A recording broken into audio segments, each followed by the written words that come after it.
Costco soon retracted their line of Dua Lipa scratch and sniff socks for, quote, selling too well.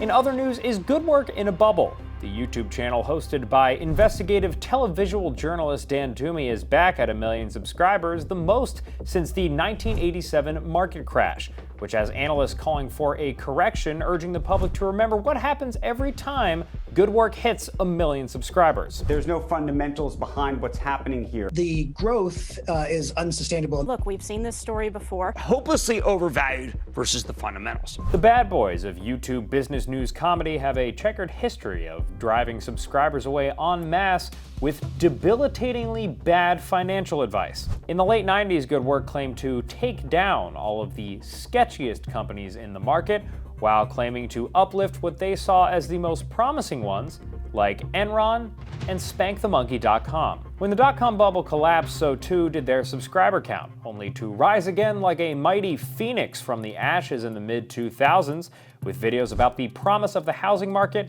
and why you should get as many mortgages rolling as possible, all at the same time.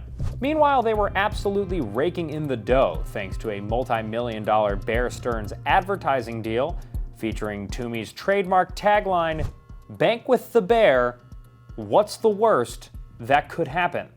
Well, the worst did happen, and by 2010, they suffered the monumental blow of losing 300,000% of their subscribers. And that's absolute worst case scenario, right, Deb? Definitely. And we haven't accounted for all the Only changes. to rise again like a mighty phoenix from the ashes.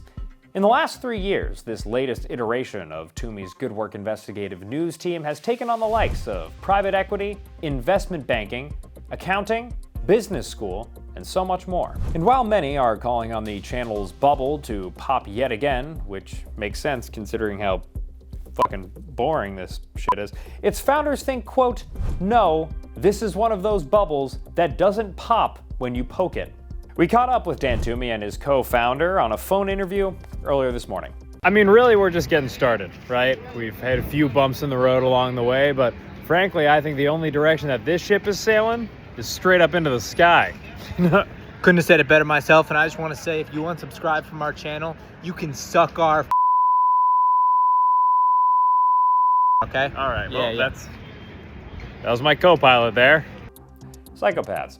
Meanwhile, the SEC says they're preemptively opening an investigation into Toomey and team in light of Good Work's upcoming episode, giving watches to the homeless with Mr. Wonderful and then taking them right back.